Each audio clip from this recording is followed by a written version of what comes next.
ଗରିବ ପିଲାଟିର କାହାଣୀ।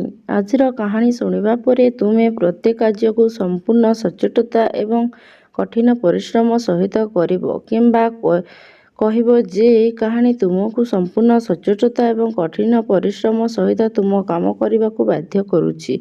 ଏହା ହେଉଛି ଏକ ଗାଁ ବାଲକର କାହାଣୀ, ଯିଏ ଘରର ବାଧ୍ୟତାମୂଳକ ଏବଂ ଟଙ୍କା ଅଭାବ ହେତୁ ସହରକୁ କାମ କରିବାକୁ ଯାଇଥାଏ, ଯାହାଦ୍ୱାରା ସେ ସେଠାରୁ କିଛି ଟଙ୍କା ରୋଜଗାର କରିପାରିବ ଏବଂ ପରିବାରର ଖର୍ଚ୍ଚ ପୂରଣ ହୋଇପାରିବ। ପିଲାଟି ବହୁ ସମୟ ଧରି ଚାକିରି ଖୋଜିଲା ଏବଂ ଶେଷରେ ଏକ ବଡ଼ ଘରେ ଚାକିରି ପାଇଲା। ଘରର ମାଲିକ ବହୁତ ଭଲ ଥିଲେ। ପିଲାଟି ଦିନସାରା ସମ୍ପୂର୍ଣ୍ଣ ସଚ୍ଚୋଟତା ଏବଂ କଠିନ ପରିଶ୍ରମ ସହିତ ସମସ୍ତ କାମ କରୁଥାଏ। ଏହା ଦେଖି ତାଙ୍କ ମାଲିକ ବହୁତ ଖୁସି ହୋଇଗଲେ।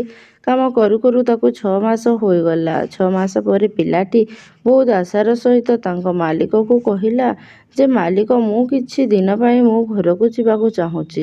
ମୋତେ କିଛି ସମୟ ପାଇଁ ଛୁଟି ଦରକାର।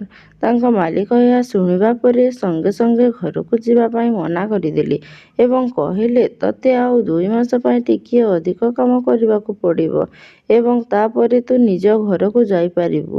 ପିଲାଟି ମନେ ମନେ ମାଲିକକୁ ରାଗ ହେଲା, କିନ୍ତୁ ସେ ନିଜ ରାଗକୁ ଶାନ୍ତ କରି ମାଲିକଙ୍କୁ ପଚାରିଲା, ମୋତେ କୁହ ମାଲିକ, କାମ କ'ଣ କରିବାକୁ ପଡ଼ିବ? ମାଲିକ କହିଲେ ଯେ ଆମେ ଘର କିଣିବାକୁ ଚାହୁଁଛୁ। ତୋତେ ଆମ ପାଇଁ ଗୋଟେ ଘର ଖୋଜିବାକୁ ପଡ଼ିବ। ଏହା ହେଉଛି ତୋର କାମ। ଏହି କାମ ସରିବା ମାତ୍ରେ ତୁ ଘରକୁ କିଛି ଦିନ ପାଇଁ ଯାଇପାରିବୁ। ଏହା ଶୁଣି ପିଲାଟି ବହୁତ ଖୁସି ହେଲା ଏବଂ ଘର ଖୋଜିବାକୁ ଲାଗିଲା। 10 ଦିନ ପରେ ଘର ଖୋଜି ଏକ ଭଲ ଘର ତାକୁ ମିଳିଲା। ପିଲାଟି ମାଲିକଙ୍କ ନିକଟକୁ ଯାଇ କହିଲା, ମାଲିକ, ମୁଁ ତୁମ ପାଇଁ ସର୍ବୋତ୍ତମ ଘର ଖୋଜିଛି। ମାଲିକ ଆଶ୍ଚର୍ଯ୍ୟ ହୋଇଗଲେ ଏବଂ କହିଲେ, ମାତ୍ର 10 ଦିନ ମଧ୍ୟରେ ଏକ ସୁନ୍ଦର ଘର ଖୋଜିଛୁ? ଗାଁ ପିଲା କହିଲା, ହଁ, ଏହି ଘରଟି ବହୁତ ସୁନ୍ଦର ଥିଲା, ତେଣୁ ମୁଁ ଏହାକୁ କିଣିବାକୁ କହିଲି। ଏବେ ମୁଁ କିଛି ଦିନ ପାଇଁ ମୋ ଘରକୁ ଫେରି ପାରିବି କି? ମାଲିକ ପୁଣି କହିଲା, ନା, ତୁ କେବଳ 2 ଦିନ ପାଇଁ ଘରକୁ ଫେରିପାରିବୁ।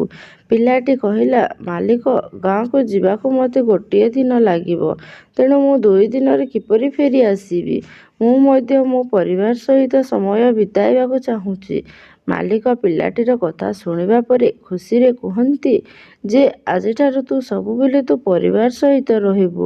ମୁଁ ତୋତେ ଖୋଜିବାକୁ କହିଥିବା ଘରଟି ତୋତେ ଏବଂ ତୋ ପରିବାର ପାଇଁ ଏକ ଉପହାର ଦେଇଛି।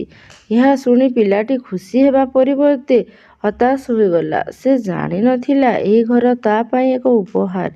ପିଲାଟି କହିଲା, ମାଲିକ, ଯଦି ତୁମେ ମୋତେ ଆଗରୁ ଜଣାଇଥିଲେ ଯେ ତୁମେ ମୋ ପାଇଁ ଏହି ଘର କିଣୁଛ, ମୁଁ ଟିକିଏ ଅଧିକ ସୂଚନା ପାଇବା ପରେ ଏକ ଭଲ ଘର ଖୋଜିଥାନ୍ତି। ମାଲିକ କହିଛନ୍ତି ଯେ ମୁଁ ତୋତେ 2 ମାସ ସମୟ ଦେଇଛି ଘର ଖୋଜିବାକୁ ଏବଂ ତୁ 10 ଦିନ ଭିତରେ ଘର ଖୋଜିବା ଶେଷ କରିଛୁ। ଏହାଦ୍ୱାରା ତୁ ନିଜର କ୍ଷତି କରିଛୁ। ପିଲାଟି ଟିକେ ସମୟ ପାଇଁ ନିରାଶ ହୋଇଗଲା ଏବଂ ପରେ ବହୁତ ଖୁସି ହୋଇଗଲା, କାରଣ ତାର କଠିନ ପରିଶ୍ରମର ଫଳ ତାକୁ ମିଳିଯାଇଛି। ସେହିଭଳି ଜୀବନରେ ମଧ୍ୟ ଆମ ସହିତ ସମାନ ଘଟଣା ଘଟେ। ତେଣୁ ତୁମେ ଯାହା ବି ହେଉ ବର୍ତ୍ତମାନ ଜୀବନରେ କରୁଛ, ତାହା ସମ୍ପୂର୍ଣ୍ଣ ଉତ୍ସାହ ଏବଂ କଠିନ ପରିଶ୍ରମ ସହିତ କର। ଯଦି ଆଜି କରୁଥିବା କାର୍ଯ୍ୟ ଆଗାମୀ ଦିନରେ ତୁମର ଜୀବନକୁ ବଦଳାଇ ଦେଇପାରେ।